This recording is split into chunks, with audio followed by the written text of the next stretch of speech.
musical geniuses. By now you have learned that I knew you were trouble when you walked in. Oh, such a good song. I hope you've been listening to it 5 bazillion times so your whole family now knows how to read the Treble Clef. But just in case, I'm going to also review it with you guys today. So my first step is going to be to draw that 5-line staff again.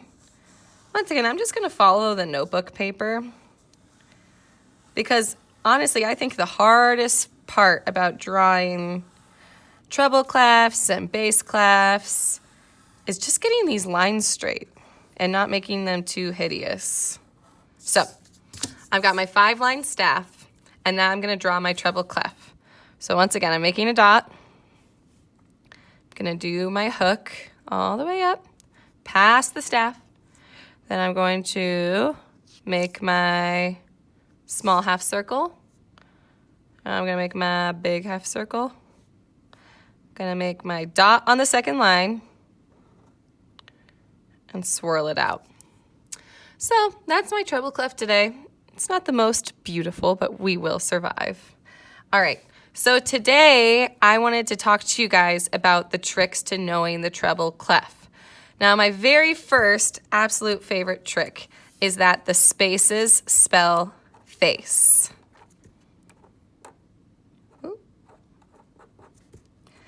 Now, the spaces spell face starting on this bottom line.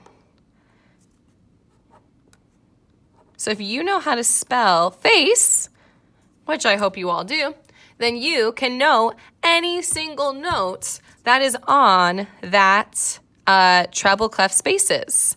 So the number one mistake kids make is they try to do face here. So they're like, okay, spaces spell face.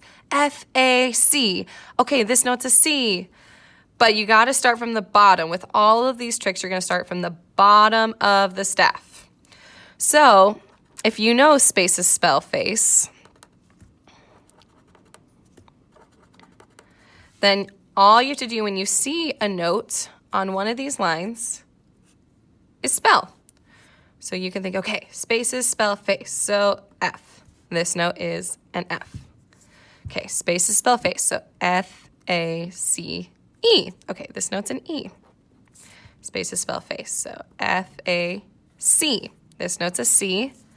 And spaces spell face, so F-A. So that's an A. And there you go. You're already reading more music.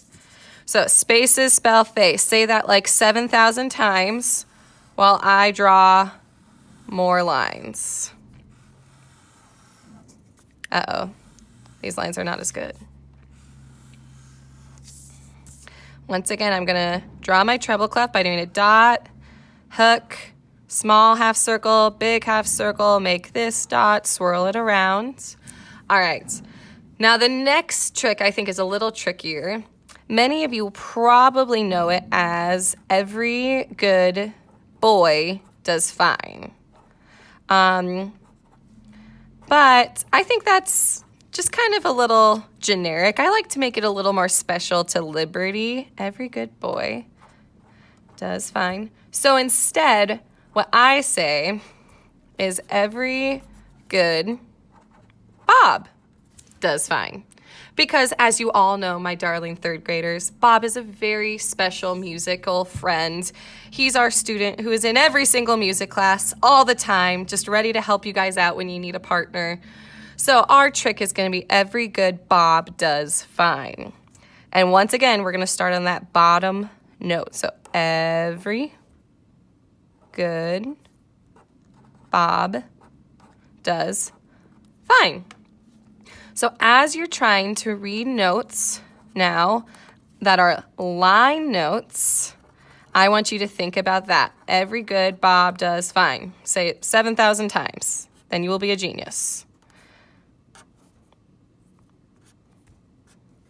So I see, okay, here's a note on the treble clef, because there's my treble clef. Is it a line or a space? Oh, it's on a line. So now I gotta think.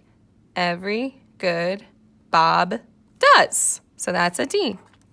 Oh, look, another line note. So we have every good. Every good Bob does fine. Oh, another line note. How glorious. Every good Bob. And this one is every. E. Now you can change this too if you want. You could say every good Bo. Every good Bill. You could even make it not a person's name. You could say every good banana. Whatever it takes for you to be able to read these musical notes.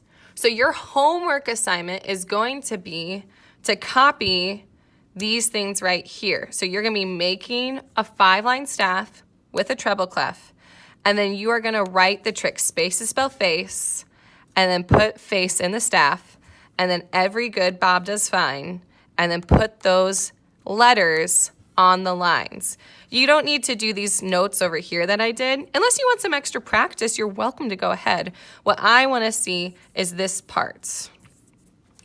All right, my wonderful musical geniuses, YouTube will be a ton of help if you have any other questions about it, but of course, you're always welcome to email me.